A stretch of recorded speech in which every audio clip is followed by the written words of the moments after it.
Alright, time for another Yu-Gi-Oh! Rankings, this time on the Bracelet Girls, my favorite group of heroines that were mistreated and mishandled. And I literally mean that because these four share the same number of importance in the anime as to 5D's Aki. And probably even way worse because after halfway of the show they practically did nothing despite their importance and the build up to it. But anyway, today we're doing the rankings of their ace monsters because each one of them have their own archetype and each of their summoning mechanics basically the counterparts of the U-Boys or the Dimension Dragons. And like usual, it's going to be by their designs and not by their effects and anime appearances, because I do like to rank stuff based on their visuals, on how cool they are, rather than by their effects. And if I'm gonna have to say which one is the best waifu of the Bracelet Girls, it's Serena, and in many ways it's Ruri, but unfortunately we didn't get much of her, just like Rin. And Yuzu is the main heroine and she practically got replaced. Very unfortunate. But anywho, the ace monsters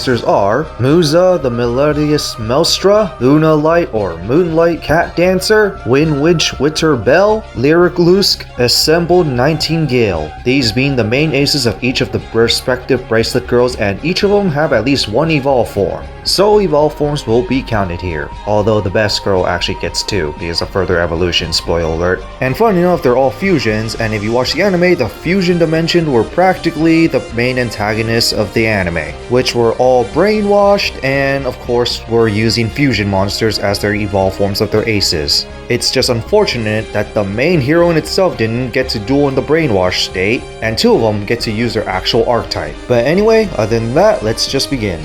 On the bottom of my list, it's Marzelta, the Melodious Maestra. Color aesthetic, not really my favorite, but I really like the butterfly theme of this. That's the most I can really say about the base form, other than the melody theme of it, hence the melodious name archetype. But then we evolve it to Saberta, pretty awesome. I like the menacing look of it, still has the butterfly theme, unfortunately lost the wings. And what I like about this one in general when it comes to the fusions is that it doesn't have the purple aesthetic, which makes it look even better. I like the red theme of it, which makes it look like a menacing melody. And then we go to the peaceful look of Bloom Diva, which looks weaker, but I really like the divine look of the pixie-like. And the light theme of the blooming is pretty cool, but in my opinion, weakest of the Bracelet Girls ace monster designs.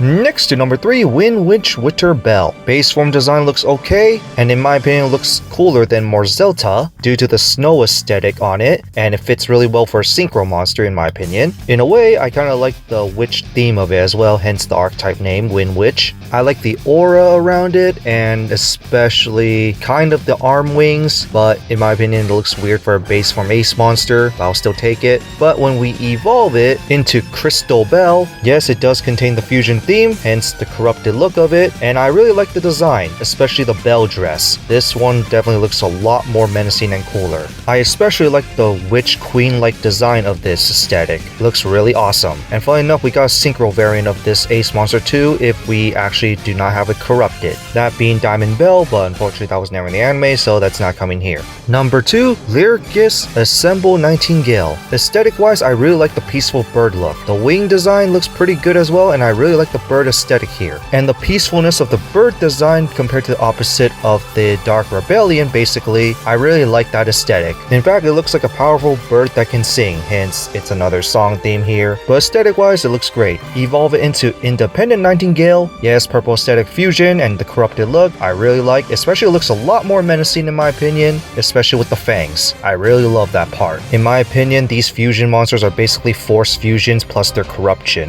But overall, just cooler than the other ace monsters of the Bracelet Girls. And now to number 1, Luna Light or Moonlight Cat Dancer. I like the cat theme, and I like the dancing theme of the moon. Looks really cool, and I have to say it looks very powerful and menacing here. I especially like the dress aesthetic too. I think it just looks great, especially the crescent helmet. In a way, like a goddess-like design, but we evolve it to Panther Dancer. I say, in a way, it does look more powerful, but the design of a panther compared to a cat, yes, it is stronger than a cat, is not as cool as the Cat Dancer in my opinion, other than the fangs, but it is fitting for the stronger cat theme here. But just my opinion, aesthetic-wise, doesn't look as great. But then we evolve it to Leo Dancer. Now this one looks very menacing, especially the lion theme of it, especially since it seems to have a Amazon theme to it as well, since the sword. So yeah, this one looks very menacing interesting. I like the dress aesthetic too, and especially the moon aesthetic on the head area.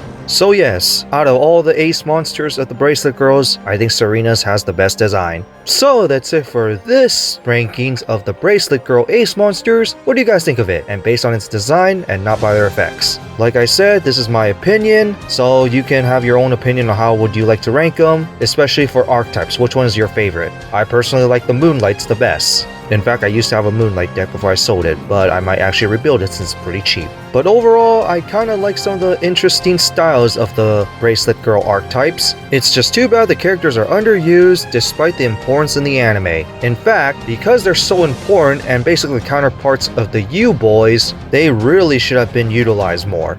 Even if it's brainwash or not, especially because they become damsels afterwards halfway the show, but they should have been utilized more in a certain way, especially when they became Ray. Ray through Raira with a CCC Ultimate Czar counterpart would have been awesome too, but we didn't get that. But overall, I do like these characters, it's just too bad how they handled them. But in that, go ahead and just tell me what you think about the archetypes despite my rant, and see y'all next time.